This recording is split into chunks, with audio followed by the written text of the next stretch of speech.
ॐ नमोऽस्तुते व्यासविशालबुद्धे फुल्लारविन्दायतपत्रनेत्र येन त्वया भारततैलपूर्णः प्रज्वालितो ज्ञानमया प्रदीपः। नमो नमः। मैं सुबोध कुमार साहू, संत कोलंबा महाविद्यालय अनुबंधित सहायक प्राध्यापक, संस्कृत विभाग, विनोबा भावे विश्वविद्यालय हजारीबाग। संस्कृत में द्वितीय समसत्र में शीघ्रबोध पठनीय है, जिसके 15 श्लोक तक की कक्षा हो चुकी है।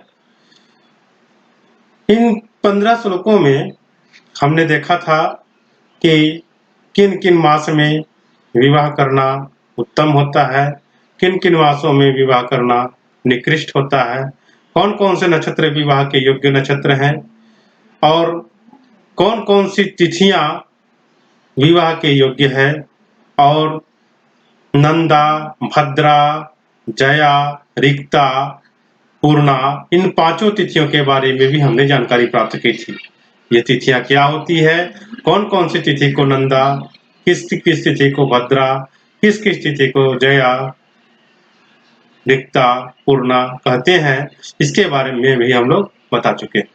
इसके बाद कौन से दिन का कौन सा प्रहर उत्तम होता है, इसके बारे में भी हम लोग विचार कर चुके हैं। तत्पश्चात हमने एक श्लोक में देखा था, भद्रा कर्कच योगम च तिथ्यंतम यम घंटकम दग्धा तिथिम च भांतम च कुलिकम च विवर्जित। मतलब कि भद्रा में कर्कच योग तिथि के अंत समय में, यमघट काल में, दग्धा तिथि में और नक्षत्र के अंतिम काल में और कुलिक योग में विवाह कर्म आदि त्याग देना चाहिए। तो इन तिथियों को विवाह कर्म नहीं करने चाहिए, शुभ कर्म नहीं करना चाहिए। तो इसके लिए अब सब पर विचार करना आवश्यक हो गया था। इसके लिए पहले भद्रा पर विचार किया गया।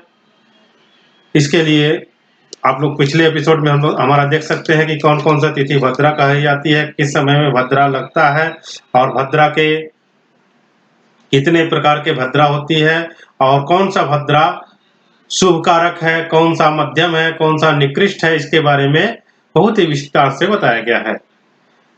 इसके बाद आज हम लोग देखेंगे दग्धा तिथि। दग्धा तिथि क्या होती है? तो दग्धा तिथि के बारे में बताया जाता है, कारिका श्लोक संख्या 16 एवं 17 देखेंगे हम लोग। मीने चापे द्वितीया चा चतुर्थी वृष कुंभयो मेष कर्कटयो षष्ठी कन्या युग्मेषु चाष्टमी दशमी वृश्चिके सिंहे द्वादशी मकरे तुले एतास्तु तिथयो दग्धा शुभे कर्मणि वर्जिता। फिर से हम लोग शुरू देखें। मीने चापे द्वितीया चा चतुर्थी वृष कुंभयो मेष कर्कटयो षष्ठी कन्या युग्मेषु चाष्टमी दशमे वृश्चिके सिंहे द्वादशी मकरे तुले एतास्तु तिथयो दग्धा शुभे कर्मणि वर्जिता। तो मीने चापी द्वितीया चा, मीन राशि और चाप यानी कि धनु राशि, मीन राशि और धनु राशि में यदि चंद्रमा द्वितीया में स्थित हो तो वो समय मीन राशि स्थित और धनु राशि स्थित चंद्रमा यदि द्वितीया में स्थित हो तथा चतुर्थी वृष कुंभयो, वृष राशि और कुंभ राशि स्थित चंद्रमा यदि चतुर्थी में हो, मेष कर्कटयो षष्ठी, मेष राशि स्थित और कर्कट राशि स्थित यानी कि कर्क राशि स्थित चंद्रमा षष्ठी तिथि में हो, कन्या युग्मेषु चाष्टमी, कन्या यानी कन्या राशि, युग्म यानी मिथुन राशि, तो कन्या राशि स्थित मिथुन राशि स्थित चंद्रमा यदि अष्टमी तिथि में हो, और दशमी वृश्चिके सिंहे, वृश्चिक राशि स्थित और सिंह राशि स्थित चंद्रमा यदि दशमी तिथि में हो, द्वादशी मकरे तुले और मकर राशि स्थित एवं तुला राशि से चंद्रमा यदि द्वादशी तिथि में हो तो ये सभी एतास्तु तिथियां दग्धा, ये सभी तिथियां जो है दग्धा तिथि कही जाती है। शुभे कर्मणि वर्जिता, इन सभी तिथियों में शुभ कार्य वर्जित हैं, शुभ कार्य नहीं करने चाहिए। तो इस प्रकार से मीन राशि से व धनु राशि से चंद्रमा में द्वितीया तिथि, वृष और कुंभ राशि से चंद्रमा में चतुर्थी तिथि, और मेष और कर्क राशि से चंद्रमा में षष्ठी तिथि, कन्या और मिथुन राशि से चंद्रमा में अष्टमी तिथि, वृश्चिक और सिंह राशि से चंद्रमा में दशमी तिथि, और मकर तथा तुला राशि से चंद्रमा में द्वादशी तिथि। ये जो तिथियां आती है तो इन सबों को दग्धा तिथि कहते हैं, और दग्धा तिथि में किसी भी प्रकार का शुभ कार्य नहीं करना चाहिए।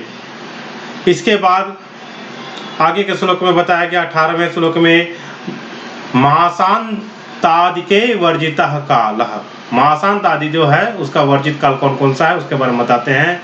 मासान्ते दिनमेकं तु तिथ्यन्ते घटिकाद्वयम्, घटिकानां त्रयं भान्ते विवाहे परिवर्जयेत्। मासान्ते दिनमेकं तु तिथ्यन्ते घटिकाद्वयम्, घटिकानां त्रयं भान्ते विवाहे परिवर्जयेत्। अब बता रहे हैं कि विवाहे मासान्ते तु एकम दिनम परिवर्जयेत्, मासान्ते तु एकम दिनम परिवर्जयेत्। तो बता रहे हैं कि मासान्ते विवाहे मासान्ते तु एकम दिनम परिवर्जयेत्, विवाह में मास का अंतिम दिवस एक दिन जो है वो त्याग देना चाहिए। तो मास का अंतिम दिन कौन सा है? पूर्णिमा 15 कहलाती है और अमावस्या 30 कहलाती है। तो मास की अंतिम तिथि जो है वो अमावस्या कहलाती है, इसलिए अमावस्या तिथि को विवाह मुहूर्त निर्धारण नहीं करना चाहिए। उसके बाद तिथ्यन्ते तु घटिका द्वयम, और तिथि के अंत में 2 घड़ी का त्याग कर देना चाहिए। मास में 1 दिन का, तिथि में 2 घड़ी का। तो तिथ्यन्ते घटिका द्वयम, किसी तिथि का अंतिम 2 घड़ी में विवाह नहीं करना चाहिए। और घटिका नाम त्रयम भान्ते, भा अंते नक्षत्र के अंत में घटिका नाम त्रयम 3 घड़ी परित्याग कर देना चाहिए। तो विवाहे मासान्ते तु एकम दिनम परिवर्जयेत्, विवाह में मास में तो 1 दिन, मास के अंतिम में तो 1 दिन छोड़ देना चाहिए। तिथि के अंत में तिथ्यन्ते घटिका द्वयम, तिथि के अंत में 2 घड़ी त्याग देना चाहिए। और भान्ते तु घटिकानाम त्रयम परिवर्जयेत्, और नक्षत्र के अंत में 3 घड़ी का परित्याग कर देना चाहिए। अब क्यों परित्याग करना चाहिए? इसके लिए मासांत आदि का काल का फल बतला रहे हैं 19वें श्लोक में। उसमें बतलाते हैं मासान्ते म्रियते कन्या, तिथ्यन्ते स्याद पुत्रिणी, नक्षत्रांचित वैदव्यम, विष्टो मृत्युर्दयो भये भवेत्। फिर से हम लोग श्लोक देखें। मासान्ते म्रियते कन्या, तिथ्यन्ते स्याद पुत्रिणी, नक्षत्रान्ते च वैधव्यम, विष्टो मृत्युर्दयो भवेत्। अब बतला रहे हैं मासान्ते म्रियते कन्या, मास के अंतिम दिन में यानी अमावस्या में यदि विवाह कर दिया जाता है तो कन्या स्वल्प आयु की हो जाती है और उसकी मृत्यु की संभावना हो जाती है। तिथ्यन्ते स्याद पुत्रिणी, और तिथि के अंत में यदि विवाह संस्कार कर दिया जाता है तो वह वधू अपुत्रिणी होती है, यानी कि तिथि का जो अंतिम 2 घड़ी का काल है उस 2 घड़ी के काल में यदि विवाह हो जाता है तो विवाह संस्कार के होने पर वधू को पुत्र संतान की प्राप्ति बहुत ही दुर्लभ हो जाती है। अपुत्रिणी होने का योग हो जाता है। नक्षत्रांते च वैधव्यम, और किसी नक्षत्र के अंतिम 3 घड़ी के काल में यदि कोई विवाह कर लेता है तो उस वधू का विधवा होने का योग हो जाता है, वर स्वल्पायु हो जाती है। तो वधु विधवा हो सकती है। इसके बाद विष्टो मृत्युर्द्वयो भवेत्, विष्टि काल में यदि, यानी कि भद्रा के काल में यदि विवाह हो जाता है तो वर और वधु दोनों के अल्पायु होने की संभावना है, दोनों की मृत्यु होने की संभावना है। तो इस प्रकार से हम लोग को आज पता चला कि तिथि के अंत में, मास के अंत में, नक्षत्र के अंत में और विष्टि यानी भद्रा के अंत में विवाह क्यों नहीं करना चाहिए। मास के अंत में यदि विवाह किया जाए, यानी मास के अंतिम में 1 दिन की तिथि यानी अमावस्या तिथि को यदि विवाह किया जाता है तो कन्या की मृत्यु की संभावना बलवती हो जाती है, यानी कि कन्या अल्पायु हो जाती है। तिथ्यन्ते स्याद् अपुत्रिणी, तिथि के अंत में यदि विवाह होता है तो कन्या अपुत्रिणी हो जाती है, यानी कि पुत्र संतानवती होना बहुत ही दुर्लभ हो जाता है। और नक्षत्रांते च वैधव्यम, और किसी नक्षत्र के अंत में यदि विवाह हो तो कन्या का विधवा होने की संभावना बढ़ जाती है, यानी उसका पति अल्पायु हो जाता है। और विष्टो मृत्युर्द्वयो भवेत्, विष्टि काल में यानी कि भद्रा काल में 3 प्रकार की भद्रा होती है। उन तीनों भद्रा में एक है स्वर्ग की भद्रा, एक पाताल की भद्रा और एक मर्त्यलोक की भद्रा। तो स्वर्गलोक की भद्रा जो है वह मंगल करती है, पाताल लोक की भद्रा जो है वह धनागम कराती है, और मर्त्यलोक की भद्रा जो है वह विनाश करने वाली होती है। तो वही बता रहे हैं यहाँ पर कि विष्टो मृत्युर्द्वयो भवेत्, यदि मृत्यु लोक में यानी कि पृथ्वी की भद्रा यदि होती है, मर्त्यलोक की भद्रा होती है, और उस काल में यदि विवाह संस्कार होता है तो वर वधु दोनों के अल्पायु होने की संभावना होती है, दोनों की मृत्यु की संभावना प्रबल हो जाती है। अब इसके बाद हम लोग जानेंगे कुलिक योग। कुलिक योग किसको कहते हैं, तो इसके लिए श्लोक संख्या 20 और 21 में बताया गया है। कुलिक योग के बारे में बताते हैं। सूर्ये च सप्तमी सोमे, षष्ठी भौमे च पंचमी, बुधे चतुर्थी देवेज्ये, तृतीया भृगुनंदने। फिर से श्लोक देखें, 20वां श्लोक, फिर 21वां श्लोक देखेंगे। सूर्ये च सप्तमी सोमे, षष्ठी भौमे च पंचमी, बुधे चतुर्थी देवेज्ये, तृतीया भृगुनंदने, द्वितीया वर्जनीया च प्रतिपच्च शनैश्चरे, कुलिकाख्यो हि योगोऽयं विवाहादौ न सस्यते। फिर से देखें 21वां श्लोक को। द्वितीया वर्जनीया च प्रतिपच्च शनैश्चरे, कुलिकाख्यो हि योगोऽयं विवाहादौ न सस्यते।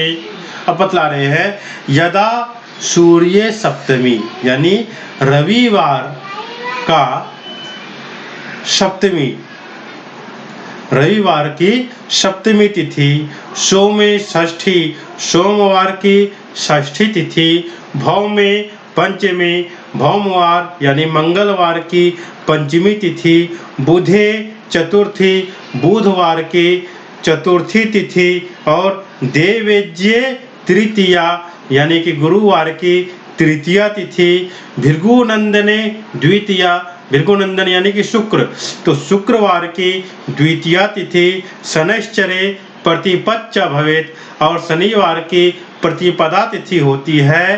तदा तत्तिथौ, उस समय उन तिथियों में कुलिकाख्य योगः, कुलिका नामक योग भवेत् होती है।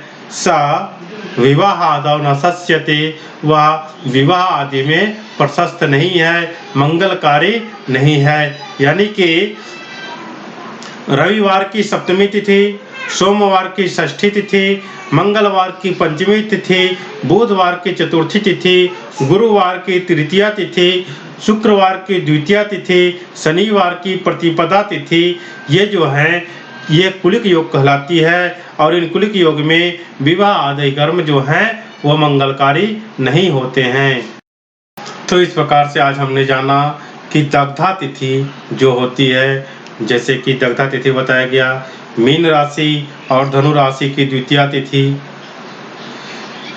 वृष और कुंभ राशि की चतुर्थी तिथि, मेष और कर्क राशि की षष्ठी तिथि, कन्या और मिथुन राशि की अष्टमी तिथि, वृश्चिक और सिंह राशि की दसवीं तिथि और मकर तथा तुला राशि की द्वादशी तिथि जो होती है, इसको हम लोग दग्धा तिथि कहते हैं।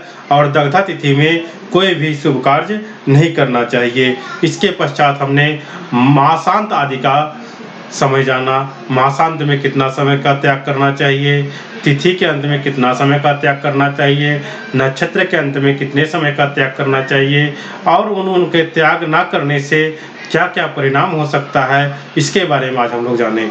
इसके बाद कुलिक योग के बारे में आज हमने जाना कि कुलिक योग कब कब होता है। तो इस प्रकार से आज हमने दग्धा तिथि, मास अंत, नक्षत्र अंत, तिथि अंत और भद्रा के परिणाम को जाना तथा साथ ही कुलिक योग के बारे में जाना। शुभ संध्या, नमस्कार।